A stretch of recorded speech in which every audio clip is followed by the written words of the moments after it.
कहानी है अनोखी वसीयत। रामलाल जी अपने कमरे में अपनी पत्नी जानकी के साथ बैठे हुए रोजाना की तरह अपने कारोबार का हालचाल सुना ही रहे थे कि इतने में बड़ा बेटा आया और बोला, पिताजी जरा तिजोरी की चाबी तो दीजिए। अरे अरे, क्या हो गया? कुछ नहीं, बस 15,000 रुपए चाहिए थे पिताजी। आपको तो पता है मेरी कार की रिपेयर करवानी है। अच्छा ठीक है, जानकी जरा चाबी तो देना। जानकी जी अपनी कमर में से चाबी का गुच्छा निकाल कर दे देती हैं। बड़ा बेटा अभी जाता ही है कि इतने में छोटा बेटा आ जाता है। बाबूजी, बच्चों की फीस भरनी है, 20,000 रुपए चाहिए, जरा दीजिए तो। मेरी तनख्वाह नहीं आई अभी तक, जब आएगी तो आपको वापस जरूर कर दूंगा।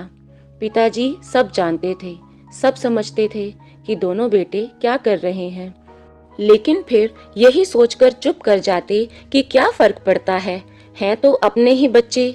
वैसे तो रामलाल जी कभी मना नहीं करते थे तिजोरी की चाबी देने से, लेकिन कभी कारण पूछ भी बैठते थे तो बच्चे कहते, क्या पिताजी आपको हम पर विश्वास नहीं है क्या? इस पर रामलाल जी ठहाका लगाकर हंस देते। जानकी जी हमेशा उन्हें टोकती कि बच्चों पर सब कुछ मत लुटाओ, परंतु रामलाल जी नहीं मानते। अरे जानकी, तुम तो जानती हो मेरे बच्चे मेरी जान हैं, लेकिन जी अपने बुढ़ापे के लिए भी तो। अरे भाग्यवान, बुढ़ापे की चिंता तू मत कर, अपने दोनों बेटे बड़े होनहार हैं, बहुत प्यार करते हैं हमसे। जो संस्कार हमने अपने बच्चों को दिए हैं उनके रहते हमें कभी कोई दिक्कत आ ही नहीं सकती। जानकी जी चुप कर जाती, लेकिन मन ही मन में कहीं न कहीं विचार तो चलते ही रहते थे।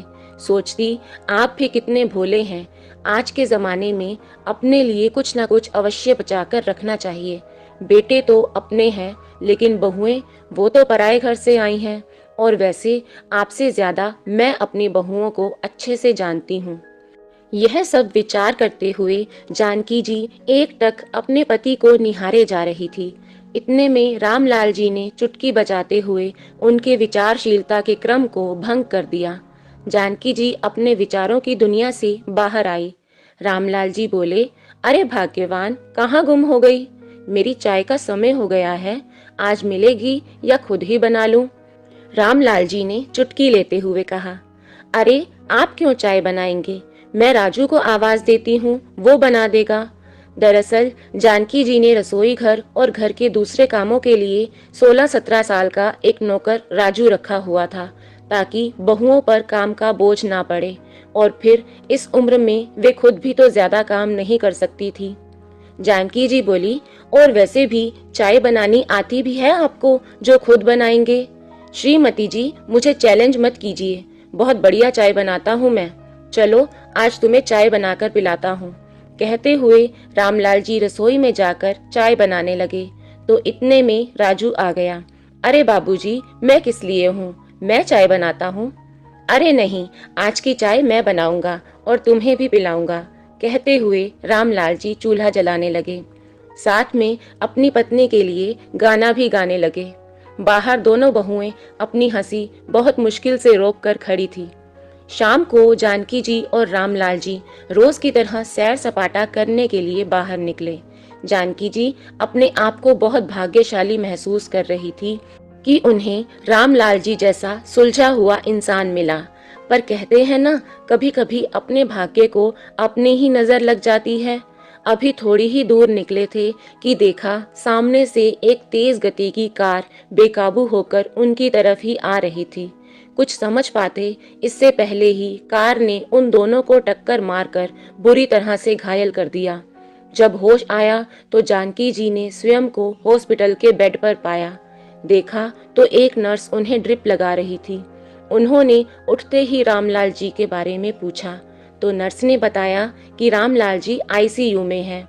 दरअसल उन्हें बहुत ज्यादा चोटें आई थी, जिस कारण उनकी हालत गंभीर बनी हुई थी।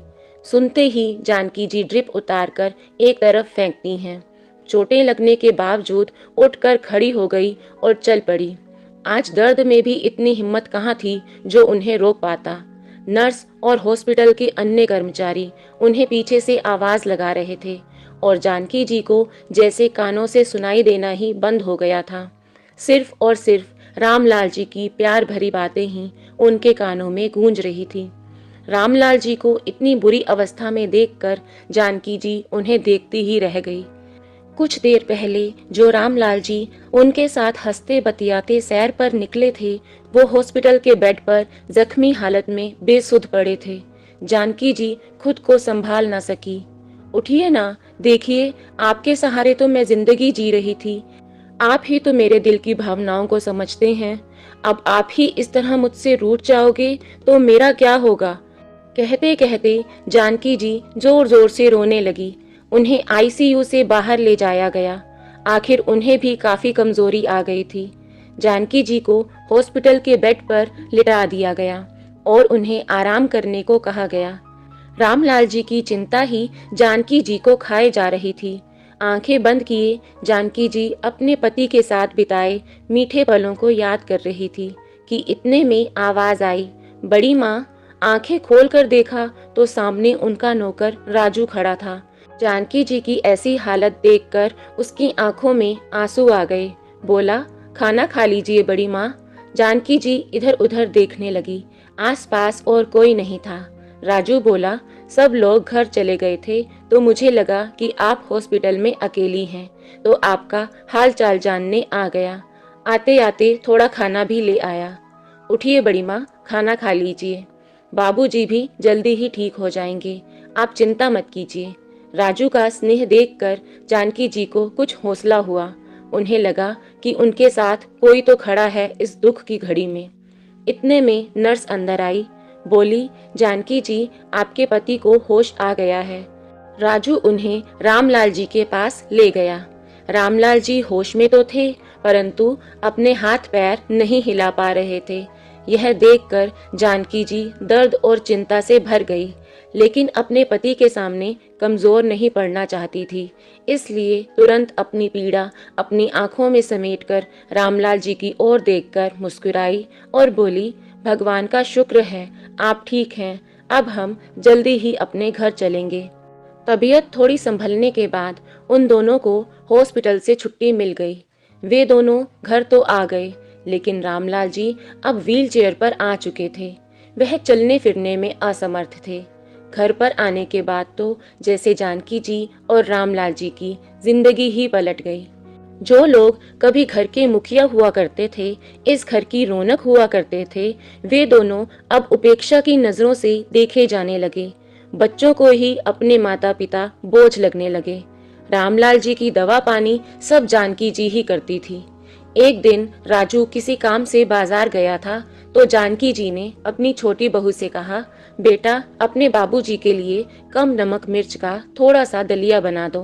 तो बहू ने टका सा जवाब दे दिया, माँ जी हमें और भी बहुत सारे काम हैं, और पिछले कुछ दिनों से जो घर की हालत चल रही थी, हम किटी पार्टी में भी नहीं जा पाए।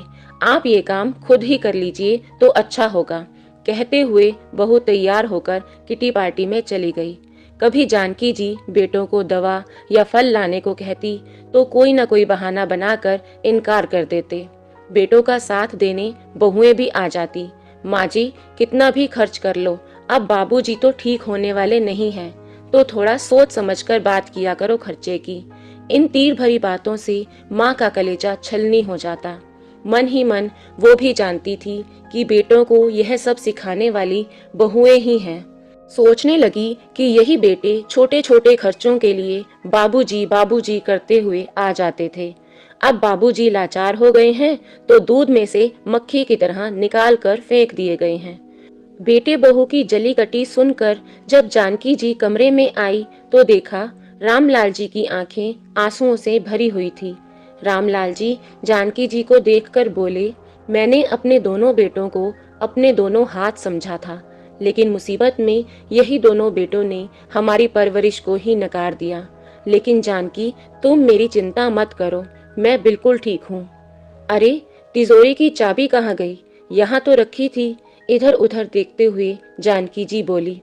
राजू जो पास में ही खड़ा सब बातें सुन रहा था, जानकी जी से बोला, अरे सुबह ही तो छोटी भाभी और बड़ी भाभी कमरे में आई थी, क्या पता उन्होंने ली हो। यह सब सुनते ही जानकी जी चौंक गई, लेकिन खुद को संभालते हुए बहुओं के पास पहुंची। बहू, वो तिजोरी की चाबी क्या तुम्हारे पास है? जानकी जी थोड़ा सकुचाते हुए बोली। बहुएं तो जैसे तैयार ही खड़ी थी चिल्लाने को। माँ जी, आप तो पैसा लुटाने में ऐसे लगी हुई हैं जैसे कि पैसे पेड़ पर उग रहे हों। अब तो आपके पति की कमाई भी नहीं रही, इसलिए पैसों को कैसे बचाना है ये हम अच्छी तरह जानते हैं। अब वह चाबी आपको नहीं मिलेगी। बहुओं का बेशर्मी भरा जवाब सुनकर जानकी जी हैरानी से उन्हें देखती ही रह गई। अगले दिन जब जानकी जी सोकर उठी तो देखा रामलाल जी को थोड़ा सा बुखार था। जाकर बेटों से कहा, तुम्हारे बाबूजी को हॉस्पिटल लेकर जाना है, बुखार लग रहा है और रूटीन चेकअप भी करवाना है, तो गाड़ी ले चलो। इतने में छोटे बेटे का जवाब था, गाड़ी में पेट्रोल नहीं है। आपको तो पता है घर में पैसों की कितनी तंगी चल रही है, ऊपर से बाबूजी सब काम धंधा छोड़कर बैठ गए हैं। इतने में बड़ा बेटा भी आया और बोला, माँ आप समझती क्यों नहीं हैं, हम नौकरी पेशा लोग हैं, इतना समय नहीं होता हमारे पास कि ये फालतू के काम करते रहें। राजू को बोलकर ऑटो बुला लीजिए और चले जाइए बाबूजी को लेकर। जानकी जी अपमान का घूंट पिए चुपचाप खड़ी थी। उन्होंने उस समय कुछ बोलना उचित नहीं समझा। इतने में राजू ने आवाज लगाई, आइए बड़ी माँ, मैं ऑटो बुलाकर ले आया हूँ। जाते हुए जानकी जी ने राजू से कहा, पर बेटा मेरे पास तो पैसे भी नहीं बचे दवा और फल लाने के लिए। मैंने पैसे उठा लिए हैं, तनख्वाह में से कुछ बचे थे, पूरे हो जाएंगे। कहते हुए राजू बाबूजी की व्हीलचेयर को सरकाते हुए ले गया। कहने को तो राजू नौकर था, लेकिन जानकी जी और रामलाल जी की सेवा उनके बच्चों से बढ़कर कर रहा था। ऑटो में जानकी जी राजू से कहने लगी, मुसीबत में जब अपनों ने ही पल्ला झाड़ लिया तब तूने अपनों से भी ज्यादा ख्याल रखा है हमारा। तब राजू बोला, बड़ी माँ, मेरे बचपन से ही माँ बाप नहीं थे, मेरी दादी ने ही पाल पोस कर मुझे बड़ा किया है। अब वह भी चल बसी, मुझे तो आप दोनों में ही माता पिता की परछाई नजर आती है। राजू की आंखें सजल हो उठी। हॉस्पिटल में डॉक्टर ने रामलाल जी के लिए कुछ खास डाइट और एक्सरसाइज बताई। राजू ने सब अच्छे से समझ लिया। वापस घर आते हुए रास्ते में ऑटो रुकवाकर राजू दवाइयाँ, फल और जरूरी सामान ले आया। राजू ने उनके खाने पीने का खास ध्यान रखा। कुछ ही दिनों में बाबूजी भी ठीक होने लगे। जब तबीयत थोड़ी अच्छी हुई तो एक दिन बाबूजी ने दोनों बेटों को हॉल में बुलाया। क्या बाबूजी, आपको तो कोई काम धंधा है नहीं और आप सारा दिन हमें भी परेशान किए रखते हैं। दोनों बेटे चिल्लाते हुए अपने अपने कमरे से बाहर आए। सामने देखा तो चौंक गए। सामने सोफे पर माँ बाबूजी के साथ दो अनजान शख्स बैठे थे और रामलाल जी के चेहरे पर गजब का आत्मविश्वास झलक रहा था। तुम लोगों को शायद नहीं पता, आज हमारी श्रीमती जी का जन्मदिन है, उसी अवसर पर यह सारा इंतजाम किया है आज हमने। कहते हुए रामलाल जी ने जानकी जी के साथ केक काटा। जानकी जी को एक गिफ्ट पैक उठा कर देते हुए बोले, यह लीजिए श्रीमती जी, आपके लिए अपनी पसंद की महंगे वाली सिल्क की साड़ी लाया हूँ। दोनों बहुओं के मुंह खुले के खुले रह गए। क्या हुआ, हैरान हो गए कि इस लाचार निठल्ले बूढ़े के पास इतने पैसे कहाँ से आ गए। चलो आज आप लोगों को भी सरप्राइज किए देता हूँ। रामलाल जी ने अपने साथ खड़े दोनों व्यक्तियों का परिचय दिया। ये मेरे वकील दोस्त हैं दामोदर जी, जिन्हें मैंने वसीयत का बंटवारा करने के लिए बुलाया है, और ये हैं दीनदयाल जी, जिन्हें मैंने ये मकान 1,20,00,000 रुपए में बेच दिया है। इतना कहने की देर थी कि बेटों और बहुओं के सिर पर तो जैसे आसमान टूट पड़ा। लेकिन बाबूजी, आप बिना हमारी रजामंदी के ऐसा कैसे? मेरी बात अभी खत्म नहीं हुई। रामलाल जी आज बोलते ही जा रहे थे और किसी की हिम्मत नहीं थी आज उन्हें रोकने की। रामलाल जी ने वकील साहब को वसीयत पढ़कर सुनाने को कहा। उसमें लिखा था, मैं अपनी दुकान से अपने बेटों और बहुओं को बेदखल करता हूँ। उस पर आज से राजू का हक होगा, वही अब मेरा कारोबार संभालेगा। इस मकान को बेचने से जो पैसा आएगा उसका आधा हिस्सा मैं अपने पोते पोती के नाम पर जमा करवा दूंगा, जो कि उनके वयस्क होने के बाद उन्हें मिल जाएगा, और बाकी की आधी रकम में से एक छोटा सा मकान खरीद रहा हूँ। जिसमें मैं, मेरी पत्नी और राजू तीनों रहेंगे और मेरे पोता पोती के लिए मेरे घर के दरवाजे हमेशा खुले रहेंगे। अब रामलाल जी बोले, तुम लोगों के पास 10 दिन का समय है अपने रहने का इंतजाम कहीं और करने के लिए, क्योंकि 10 दिन बाद इस घर पर दीनदयाल जी का हक होगा। मैं अभी तक तो इसी भ्रम में था कि मेरे 2 बेटे हैं जो बहुत होनहार हैं, परंतु क्या सचमुच मेरे दोनों बेटे मेरे अपने हैं? यहाँ सब अपने अपने स्वार्थ में जी रहे हैं। मैं तो मिथ्या भ्रम में पड़कर खुश हो रहा था कि यहाँ सब मेरे अपने हैं।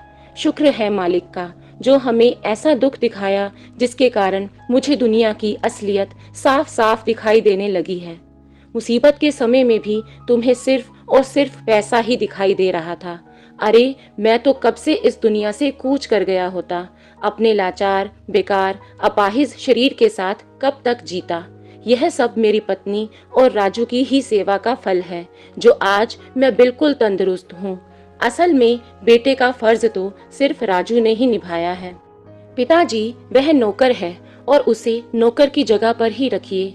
आपके बेटे हम हैं, बड़े बेटे ने कहा। बेटे की बात सुनकर रामलाल जी बोले, बंधी हुई तनख्वाह के अलावा दिया ही क्या है इसे मैंने, लेकिन इसने तो जीवन दान दिया है मुझे।